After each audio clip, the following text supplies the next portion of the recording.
Hey everybody, this is David here, aka Chessman, and um, I'm here today to talk um, about how to convert a material advantage in life and in chess.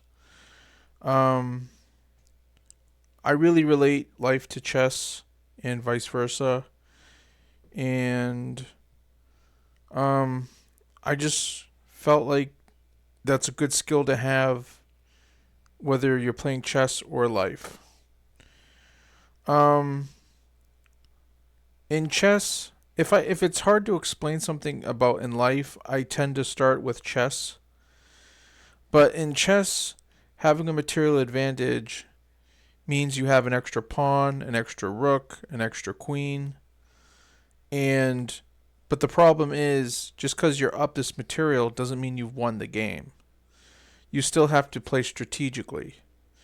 In life, usually extra material means having extra money. Now, how do you get extra money? Either you make more money or you learn how to save money. Like, for instance, you could get a raise at work, or you could get a second job, or just get a higher paying job, or you could save money. Like, you go to Goodwill to buy your clothes, or the Salvation Army, or any thrift store, or you go to the Walmart to buy groceries, or whatever is in your neighborhood. Like you go the extra distance, even though gas prices are kind of high right now. But um, if you, or maybe you know where to buy stuff online for maybe you know how to buy stuff online, um, or you know where there are discounts. Maybe on, I don't know, on some stores. I think Shaw's. It's like Saturdays and Sundays there are discounts. I think. But the point is, if you save money, then for instance, say you save $1,000, you could use that to pay off some debt.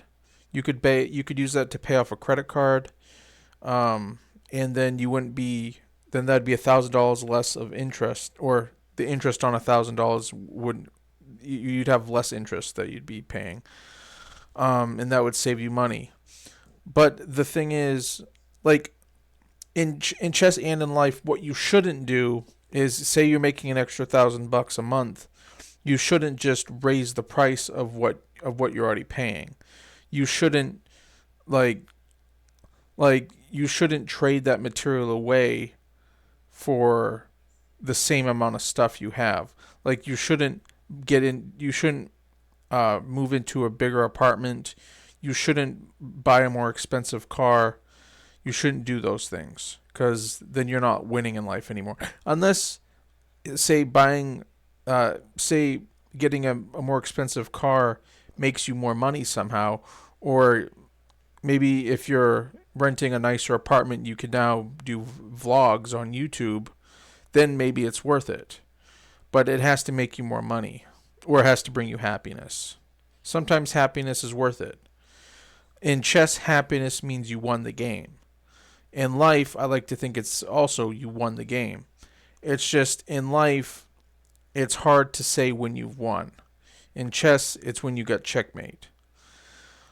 Um, so, okay. So, to get a material advantage in life, you could, a lot of times, if you have the money, like, you could buy some books to learn. You could go to college. You could invest in some, what are those, Skillshare courses or masterclass courses. Um, Maybe I hear there. I don't know. I think there's an inexpensive community college online thing you can do. There's probably some trade schools that you could afford.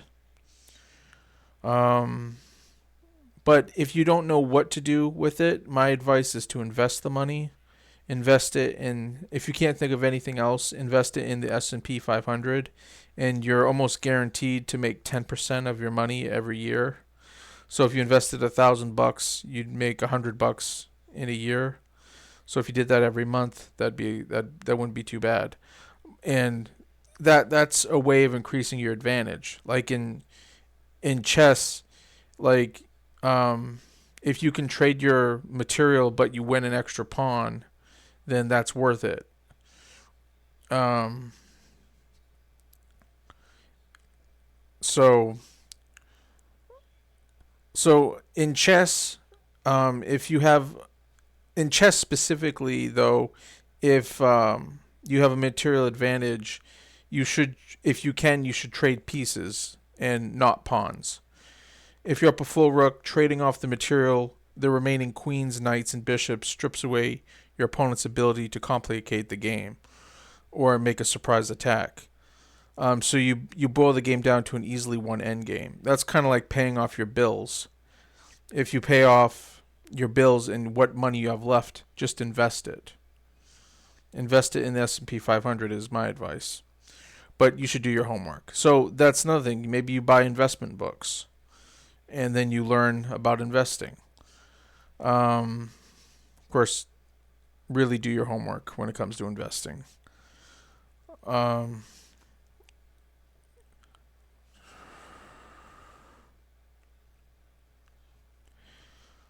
all right. So,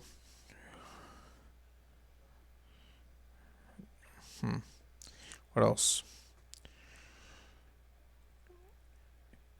Like in chess, like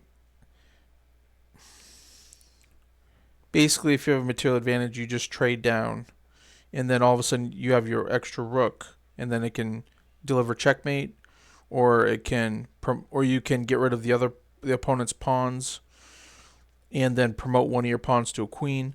So that could be like you investing your money into education for your children, so they have a useful skill. If you're in a company, then it might be hire on an extra worker to ease the load for everyone else. Maybe now everyone can have more breaks because there's an extra employee. Um,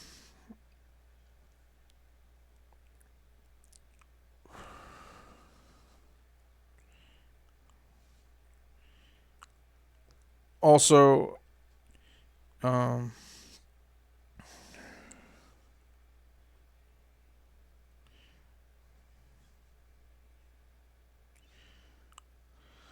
so um, let me see here. Felt like there was more to say, but I covered it pretty fast. Um, I seem to be pretty right to the point in my videos, and so I guess that's it. Um, if you can think of a way to create a material advantage in life that's not money, leave it in the comments, and so everyone else can see it. If you haven't already, please like and subscribe, and I hope you enjoy my videos, and I hope you have a great one. Bye.